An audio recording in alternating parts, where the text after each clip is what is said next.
அனைவருக்கும் வணக்கம். இன்றைக்கு இந்த பதிவில் குமரியின் மூக்குத்தி என்ற சிறுகதையை பற்றி பார்க்க போகிறோம். தேவி கன்னியாகுமரி அழகிய வடிவமாக காட்சி கொடுத்து கொண்டிருந்தாள். பராக்கிரம பாண்டியன் அம்பிகையை கண்கொட்டாமல் பார்த்தபடியே இருந்தான்.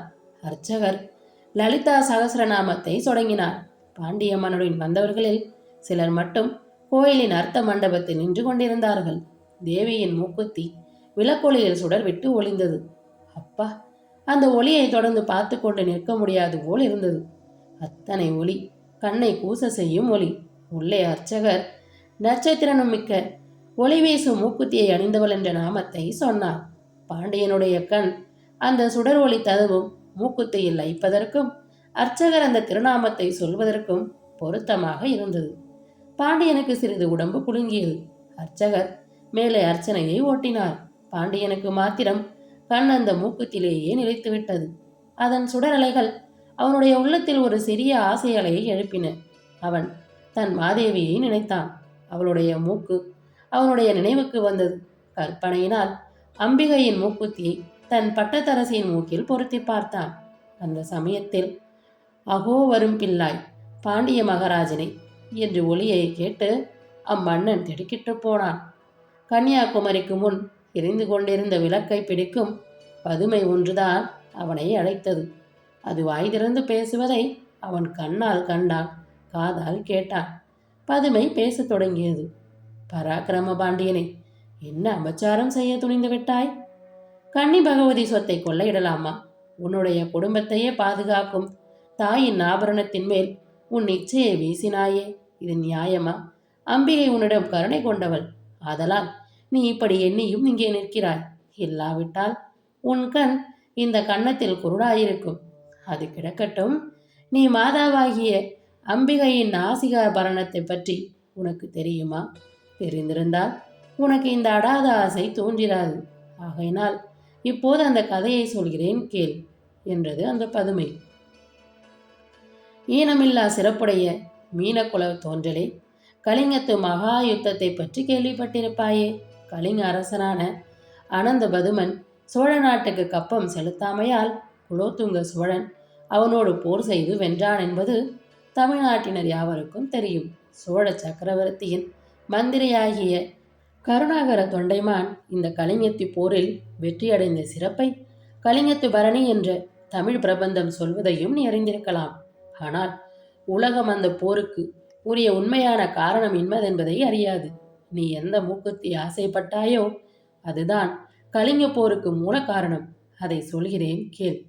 ஒரு சமயம் கலிங்க அரசனாகிய அனந்தபதுமன் தன் பட்டத்து ராணியோடு தேசாடனம் செய்ய புறப்பட்டான். அப்போதெல்லாம் சோழனுக்கும் அவனுக்கும் பகைமை இல்லை. சோழனுக்கு கப்பம் கட்டுபவன் அவன். ஆகையால் அவன் சோழ நாட்டுக்கு வந்தபோது தஞ்சையில் சில நாட்கள் சோழ அரசனுடைய அரண்மனையில் தங்கியிருந்தான். கலிங்கத்து அரசி பூண்டிருந்த மூக்குத்தி எல்லோருடைய கண்களையும் கொள்ளை கொண்டது. அவர்களிலும் அந்தப்புறத்தில் உள்ள பெண்கள் அதை கண்டு கண்டு வியந்தார்கள். குலோத்துங்கனுடைய பட்டத்தரசிக்கு அதனிடத்தில் ஆசையே உண்டாகிவிட்டது. அந்த மாதிரி வைரக்கல் எங்கே கிடைக்கும் என்று விசாரிக்கலானாள். எவ்வளவு பொன் கொடுத்தாவது அந்த மூக்குத்தியை வாங்கிவிட வேண்டும் என்று வைத்தியக்கார ஆசை அவளுக்கு உண்டாயிற்று. கலிங்கத்து அரசனும் அரசியும் தேசாடனத்தை முடித்துக்கொண்டு ஊர் போய் சேர்ந்தார்கள். சோழ மன்னனுடைய மாபெரும் தேவிக்கு அந்த மூக்குத்தியின் நினைவாகவே இருந்தது. முடியுடைய மன்னனின் மாதேவியாக இருந்து அதை அணிவதற்கு இல்லையே என்று அங்கலாய்த்தாள். நாளுக்கு நாள் அந்த குறை அவள் உள்ளத்தளவில் நில்லாமல் உடலையும் வருத்தத் தொடங்கியது. தூங்கிக் கொண்டே இருப்பாள். திடீரென்று எழுந்து அந்த வைர மூக்குத்தி என்று கத்துவாள். குலோத்துங்க மன்னன் என்னவோ சமாதானம் செய்தான். ஒன்றாலும் அவள் ஆறுதல் அடையவில்லை. தன் கீழ் சிற்றரசனாக இருக்கும் ஒருவனிடம் உள்ள பொருளை தாய் என்று கேட்பது சக்கரவர்த்தியின் இலக்கியற்ற செயல் அல்லவே. அதனால் சோழ மன்னன் அந்த மூக்குத்தியை பெற என்ன வழி இருக்கிறது என்று யோசித்தான். பட்டமகிழ்ச்சி முகம் கமலவாட்டம் அடைந்தது. மன்னனுடைய முகத்திலும் வாட்டம் தன் ரேகையை நீட்டியது. அதை கண்ட கருணாகர தொண்டைமான் என்ற ஒரு மந்திரி ஒரு நாள் மன்னனை தனியே கண்டான். நெடுநாளாக மன்னன் எதையோ நினைத்து மனம் கவல்கிறான் என்பதை உணர்ந்து அதை தெரிந்து கொள்ள வேண்டும் என்ற நினைப்பு அவனுக்கு இருந்து வந்தது. இப்போது அவன் அரசனிடம் மகாராஜாவுக்கு ஏதோ கவலை உள்ளத்துக்குள் இருந்து வாட்டுகிறது போல தோன்றுகிறது. மந்திரிமார்களும் படைத்தலைவர்களுக்கும் சான்றோர்களுக்கும் மன்னர் பிரானுக்கு வேண்டிய ஆலோசனைகளை சொல்லும் போது ஆயத்தமாக இருக்கும்போது அவர்களிடம் சொல்லாத கவலை என்னவென்று தெரியவில்லை. இதை பற்றி நினைத்தால் எனக்கு தூக்கமே பிடிப்பதில்லை. மற்றவர்களுக்கு தெரிவிக்க திருவுள்ளம் இல்லாவிட்டாலும் அடியேனுக்கு சொல்லலாமே. அடியேன் ஏதாவது செய்ய முடிந்தால் என் உயிரை கொடுத்தாவது செய்வேன் என்றான். அரசன் சிறிது யோசித்தான். பிறகு புன்னகை வருவித்துக் கொண்டான். நீ யூகித்தது சரிதான். ஆனால் விஷயம் என்னவோ சிறிது, கவலைதான் பெரிதாக இருக்கிறது என்றான். எதுவாக இருந்தாலும் என்னிடம் சொல்லலாமே. மகாராஜாவின் திருவுள்ளத்தை தெரிந்து கொண்டு அதன்படி நடக்கும் கடமையை நான் எப்போது மேற்கொண்டிருக்கிறேன். அப்படி இருக்க இதை தெரிந்து கொள்ளக்கூடாதபடி நான் என்ன அபராதம் செய்துவிட்டேன் என்றான் தொண்டைமான். சொல்லக்கூடாது என்பதில்லை. மிக சிறிய பண்டத்தை பற்றிய கவலை அது. பண்டம் சிறிதுதானே தவிர என்று நான் அலட்சியமாக இருந்தேன். ஆனால் கவலை பெரிதாகி இப்போது விரிந்துவிட்டதென்றார் மன்னர். அப்படி என்ன கிடைக்காத பண்டம் அது என்று தொண்டைமான் கேட்க, சொல்கிறேன் கேள். நம்முடைய பட்டத்து தேவிக்கு தான் அதிக கவலை. ஊனும் உறக்கமும் இன்றி அவள் படுகிற துன்பத்தை பார்க்க முடியவில்லை. இவ்வளவுக்கும் காரணம் ஒரு சிறிய மூக்குத்தி தான் என்றார் மன்னர். என்ன, வெறும் மூக்குத்திக்காகவா மன்னர் பெருமானும் மாபெரும் தேவியரும் கவலைப்படுவது என்று திடுக்கிட்டு கேட்டான் கருணாகர தொண்டைமான். மூக்குத்தி சிறியதான், ஆனால் அது கிடைக்க முடியாத இடத்தில் இருப்பதால் அதை பற்றிய கவலை அதிகமாக வளர்கிறது என்றார் மன்னர். நம்முடைய நாட்டில் கிடைக்காத வைரமா? அல்லது வேற்று நாட்டில் கிடைப்பதாக இருந்தாலும் இங்கே வருவிக்க முடியாதா என்றார் மந்திரி. வைரத்தை சொல்லவில்லை. ஒரு பெண்மணியின் மூக்கிலிருந்து அது ஒளிர்கிறது. அது வேண்டுமென்று கேட்கிறாள் தேவி என்றார் மன்னர். இதில் என்ன ஆச்சரியம்? பட்டத்தரசி யாருக்கு இல்லாத மூக்குத்தி யாருக்கு வேணும்? அது எங்கே இருந்தாலும் தேடி பிடித்து வாங்கி வந்து விடலாமே என்றான் தொண்டைமான். கலிங்க அரசன் அனந்தபதுமனுடைய தேவியின் மூக்கில் அது இருக்கிறது. அது சில மாசங்களுக்கு முன்பு இங்கே வந்தபோது அவன் மனைவி பூண்டிருப்பதை நம் தேவி கண்டாள். எங்கும் இல்லாத ஒளியும் பூரிப்பும் உடைய அதில் அவள் உள்ளம் சிக்கிக்கொண்டதாம் என்றார் மன்னர். அனந்தபதுமன் நமக்கு அடங்கிய சிற்றரசன் தானே. அவனுக்கு ஓலை போக்கினால் அதை மகாராஜாவின் காலடியில் காணிக்கையாக கொண்டு வந்து வைக்கிறான் என்று உற்சாகத்துடன் கூறினான் தொண்டைமான். முடையுடைய மன்னனாகிய சோழ சக்கரவர்த்தி தன் கீழ் அடங்கிய சிற்றரசன் ஒருவனிடம் மூக்குத்தியை இறப்பதா அவனாக அறிந்து கொடுப்பதாக இருந்தால் பெற்றுக்கொள்ளலாமே ஒழிய, நீ தாய் என்று கேட்டு பெறுவது எந்த தமிழ் மகனுக்கும் ஏற்ற செயலன்று என்றார் மன்னர். அதற்கு ஏதாவது வழி பண்ணுகிறேன். இதை பற்றி மகாராஜாவும் மாதேவியாரும் இனிமேல் கவலைப்பட வேண்டாம்.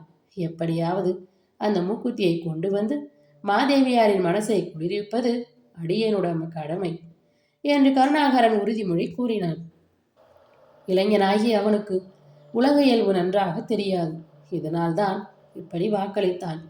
ஆனால் அந்த வாக்கை காப்பாற்ற அவன் எவ்வளவு துன்பத்தை அடைந்தான் தெரியுமா? கேளாய். மதுரை நகரில் இருந்து ஆட்சி புரியும் மகிபதியே சோழ மன்னனுக்கு எப்படியாவது அந்த மூக்குத்தியை கொண்டு வருவதாக சொல்லி உறுதி கூறிய தொண்டைமான் அன்று முதல் சோழ நாட்டில் உள்ள வைர வியாபாரிகளுடன் பழகினான். வைரங்களை பற்றியும் மற்ற மணிகளை பற்றியும் தெரிந்து கொண்டான். பலவிதமான மணிகளை வாங்கி வைத்து கொண்டான். அவனுக்கு கொஞ்சம் தெலுங்கு பேச தெரியும். அது நன்றாக பேச தெரிந்து கொண்டான். எல்லாம் 6 மாத காலத்தில் நிகழ்ந்தவை. அப்போது அரசனிடம் எப்படியாவது மூக்குத்தியை தெரிவிப்பதாக சொல்லிக்கொண்டே வந்தான். ஒரு நாள் தொண்டைமான் ஒரு வைர வியாபாரியைப் போல கோலம் பூண்டு கையில் நவமணிகள் அடங்கிய பையை இழுத்துக்கொண்டு கலிங்க நாட்டை நோக்கி புறப்பட்டான். அங்கே உள்ளே செல்பவர்களிடம் மிகவும் உயர்ந்த வைரங்கள் தன்னிடம் இருப்பதாக சொல்லி அவர்களுக்கு காட்டினான். அரசனுடைய மந்திரிகளிடம் பழகினான். அவர்கள் வாயிலாக அரசனையும் அணுகினான். எனக்கு வைர பரீட்சை நன்றாக தெரியும் மகாராஜா. எந்த வைரத்தையும் கண்டு அதன் சரித்திரத்தையே சொல்லிவிடுவேன் என்று சொன்னான். சோழ அரசனுடைய அரண்மனையில் உள்ள மணிகளையெல்லாம் பார்த்திருப்பதாக சொன்னான். அப்போது அனந்தபதுமன் அவனை ஒரு கேள்வி கேட்டான். என்னிடம் ஒரு வைரம் இருக்கிறது. அதற்கு ஒப்பானதை எங்கும் காண முடியாது. நான் அதை காட்டுகிறேன். அதுபோல ஒன்றை நீ காட்ட முடியுமா என்று கேட்டான். என்னுடைய வழிபடும் தெய்வம் முருகன். அவன் வைரமணி வேலையுடையவன். அவன் அருளால் வைர சம்பந்தமான செய்திகளை முன்கூட்டியே நான் அறிவேன்.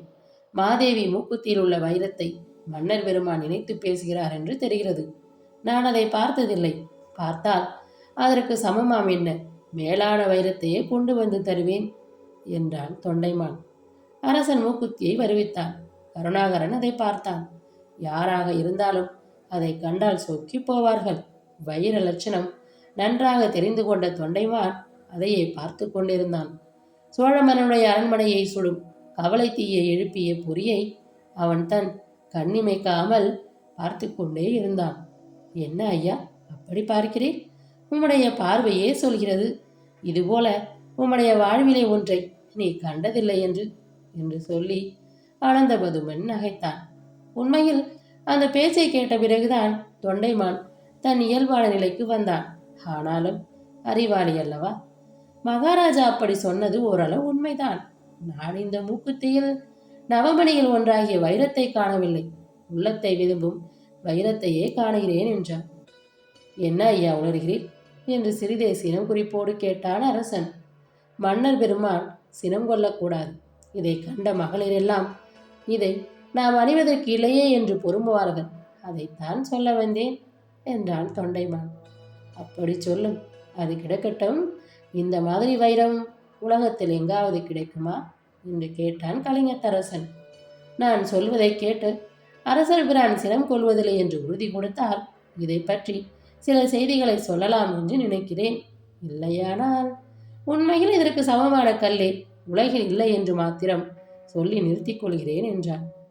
மன்னனுடைய ஆவலை தொண்டைமான் தூண்டிவிட்டான். சொல்லுமே, என்ன சொல்லப் போகிறேன்? வைரத்தில் ஏதாவது குற்றம் இருக்கிறது என்று சொல்வீர். இது பரம்பரையாக இந்த அரண்மனையில் சொத்தாக இருந்து வருகிறது. குற்றமற்றது என்று பரீட்சை செய்தே என் முன்னோர்கள் வாங்கியிருக்கிறார்கள்.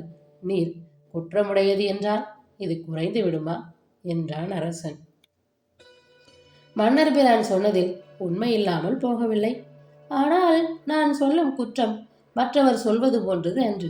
அது வைரத்தை உண்டாக்கும் என்று முன்பு சொன்னேனே, அதைத்தான் மறுபடியும் சொல்கிறேன் என்றான் தொண்டைமான். யாரிடம் வைரம் உண்டாகும்? ராணியின் மூக்குத்தியை கண்டு யார் வைரம் கொள்வார்கள்? இவ்வளவு காலமாக அப்படி ஒன்றும் நேரவில்லையே என்றான் அரசன். மகாராஜா, என்னுடைய துணிச்சலை பொறுத்தருள வேண்டும். இந்த மூக்குத்தியின் மேல் அயல் நாட்டு காற்று வீசாமல் இருக்கிற வரைக்கும் ஆபத்து ஒன்றுமில்லை.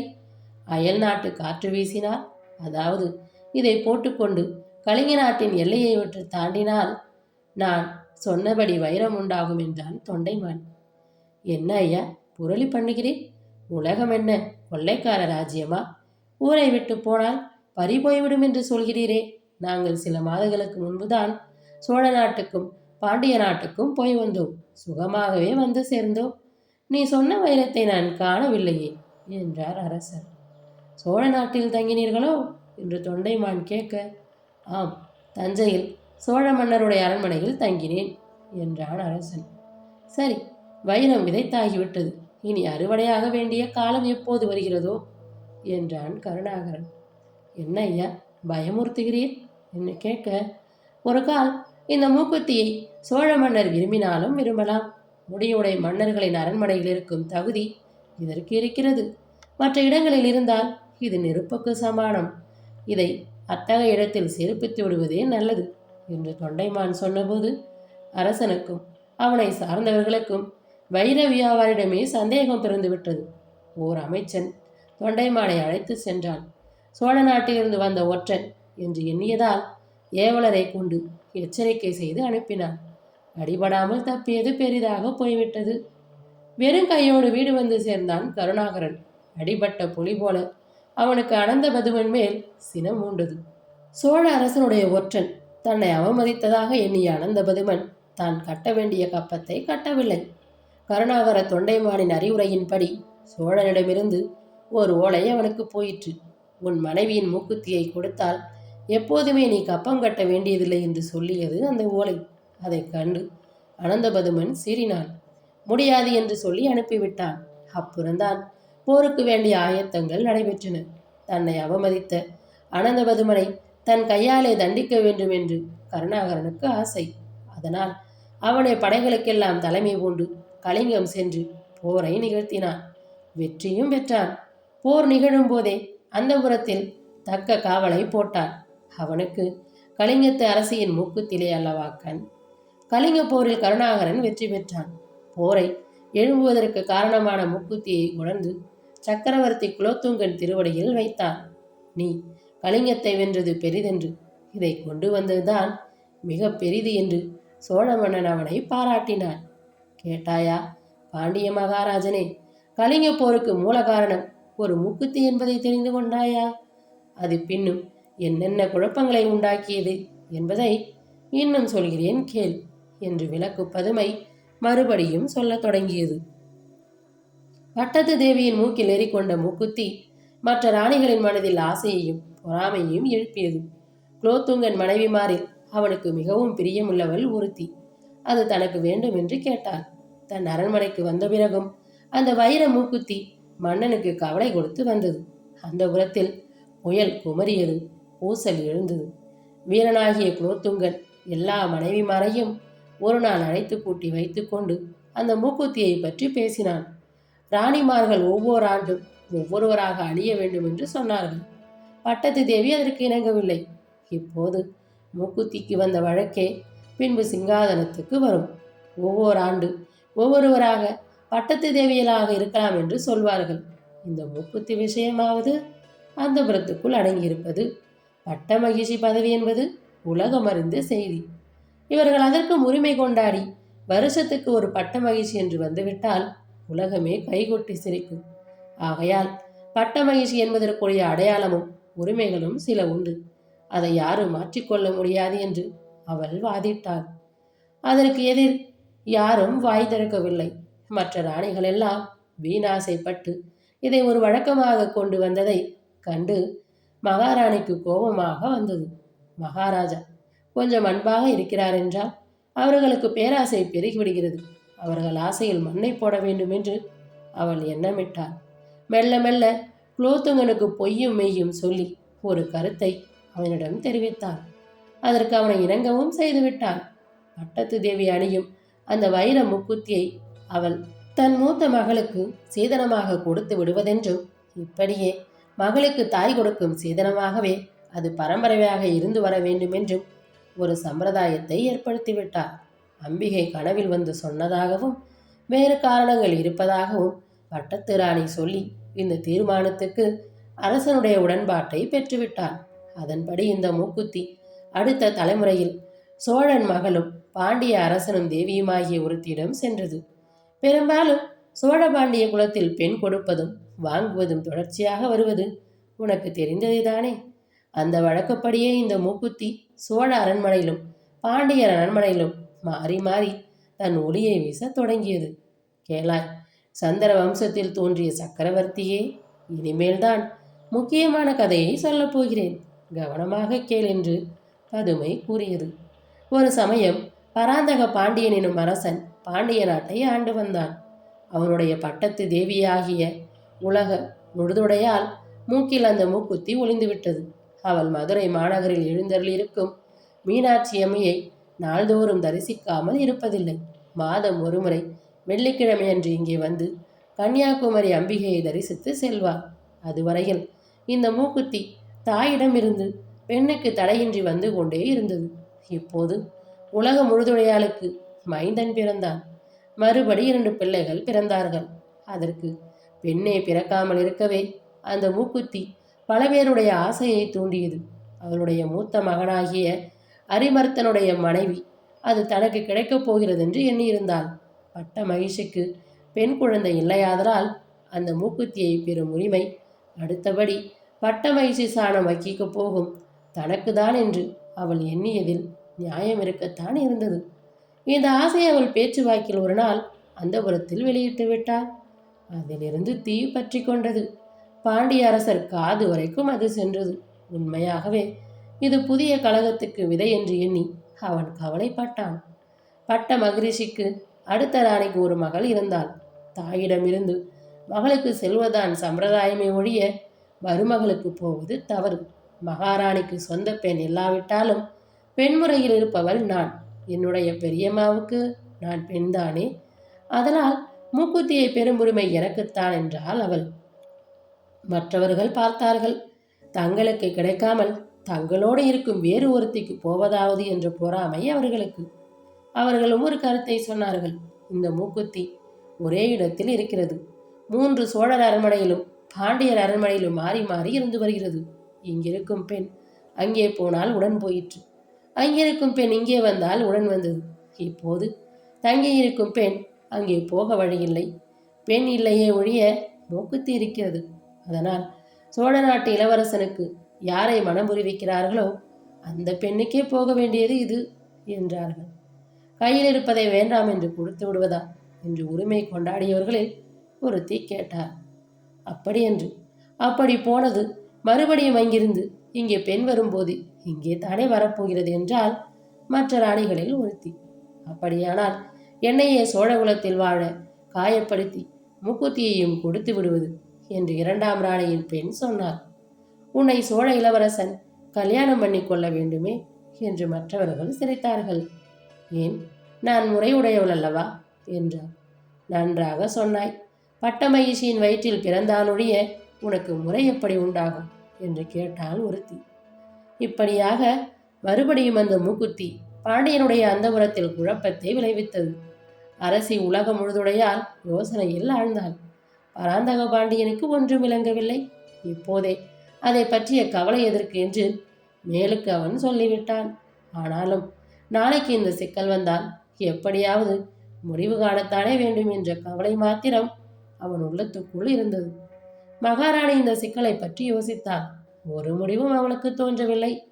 ஒரு நாள் வெள்ளிக்கிழமை இங்கே தேவி கன்னியாகுமரியை தரிசிக்க வந்தார்.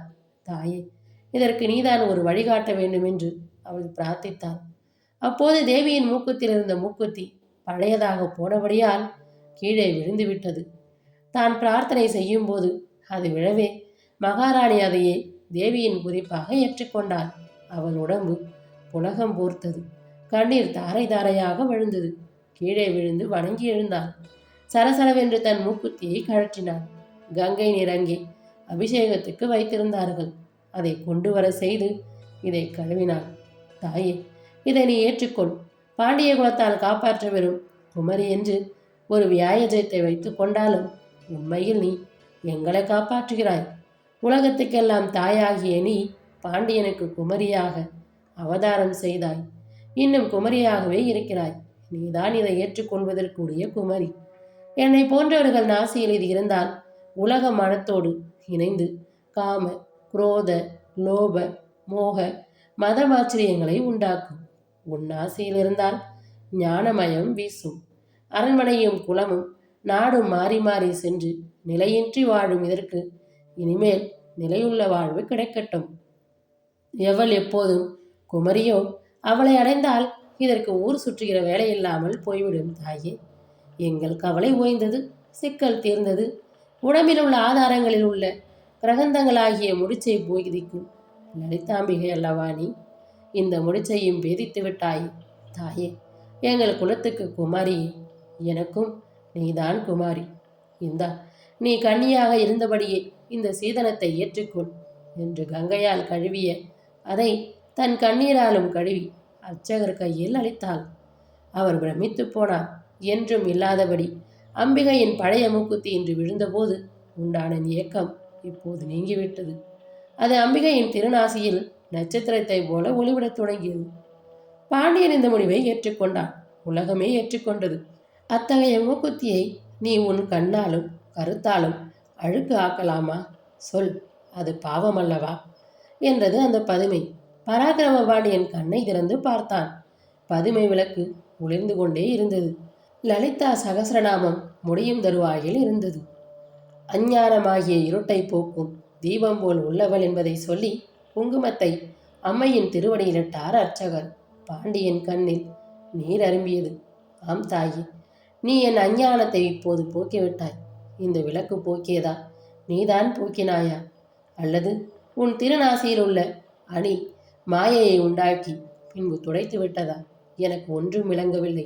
நான் மனசால் பாவியாகிவிட்டேன். இதற்கு பிராயச்சித்தம் செய்யத்தான் வேண்டும் என்று சொல்லி கன்னத்தில் அரைந்து கொண்டான். ஓம் லலிதாம்பிகையே நமக என்ற அர்ச்சகர் அர்ச்சனையை நிறைவேற்றினார். பிறகு பாண்டியன் தான் செய்த அபராதத்துக்கு பிராயச்சம் செய்தான். பல அரிய வைரங்களை தொகுத்து ஆபரணங்கள் செய்து அம்பிகைக்கு கூட்டினான். அவன் தான் நினைத்த பிழைக்கு இறங்கி தன் கண்ணிலிருந்து முத்தை உதிர்த்து ஆரமாக்கின. அப்பொழுதே அவனை அம்பிகை மன்னித்து விட்டாளே. இத்துடன் இந்த கதை நிறைவடைகிறது. அடுத்து வரும் பதிவில் மற்றும் ஒரு நல்ல கதையுடன் சந்திப்போம். நன்றி, வணக்கம்.